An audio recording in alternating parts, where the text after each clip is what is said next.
Hi everyone, my name is Ronald Denisio and I'm the Virtual Content Specialist for 7th grade Social Studies.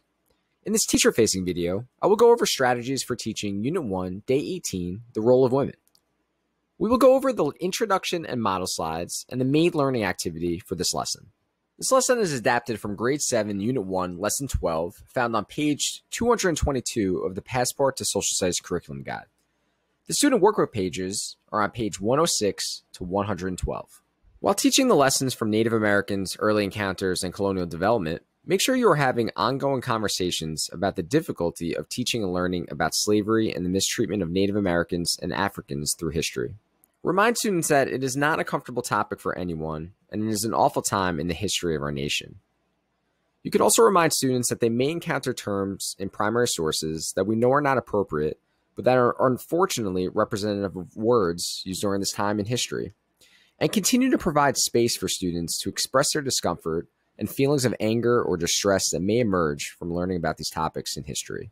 The lesson objective: students will identify patterns of power and rights of individuals to understand the experiences of colonial women. This is a great lesson because it has students identify patterns of power, which prepares them to answer the essential question, how do issues of power, wealth, and morality influence colonization and exploration, which they'll answer during the performance-based assessment for this unit. For our introduction and model slides, we will take some time to build the necessary background that will help students engage with the sources in this lesson. Facilitate a discussion on the concept of power. Use the definition here and the questions on this slide to support the discussion.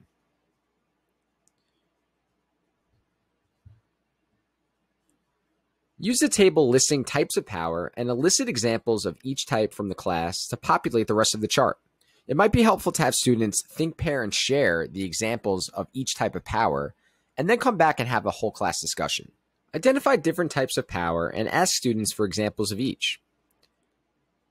For example, social power, bullying, popularity, Twitter followers, and people's movements. Economic power. Examples could be wealth, business owners, land ownership, and boycotts. Political power. Examples include elected officials and protesters. Physical power, size and strength. Legal power. Examples include protections and the judicial system. Intellectual power. Examples include book smart and street smart. And any other examples that students may add. Next, you want to identify positive and negative ways or situations in which these powers are used. Next, we'll define the Covert Law using the definition on this slide. We'll share with students that the law originates from English common law, which the colonists would refer to as a guide for their self-government in the new land, and that women had no individual rights to own property, sign legal documents, enter into contracts, or obtain an education. Ask students to consider the power that coverture had over colonial women. Then, you'll model how to use the document I wove today, Elizabeth Fuller Grows Up in Rural Massachusetts, and use the questions provided to model thinking out loud and to facilitate discussion with students. Once students have an understanding of power, the types of power, and how that power influences people's lives and choices, they will continue to apply that analysis process as they examine other profiles of colonial women. For each woman, students will identify examples from the text that reveal the power each woman had or did not have.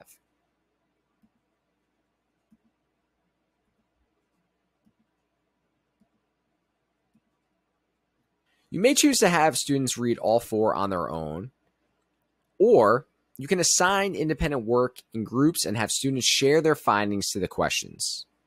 Additionally, you can also organize a stations activity in which student groups move around from station to station and examine each of these sources.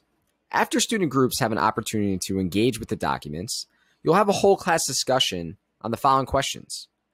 What are examples of power as it relates to the women in these documents? Explain how coverture played a role in the lives of these women. How was the power of women limited in the colonial period? Explain one way women tried to exercise power. That wraps up our video overview of Unit 1, Day 18, the Role of Women lesson. I hope this video was helpful. Feel free to try out the learning activities that we went over today with your students.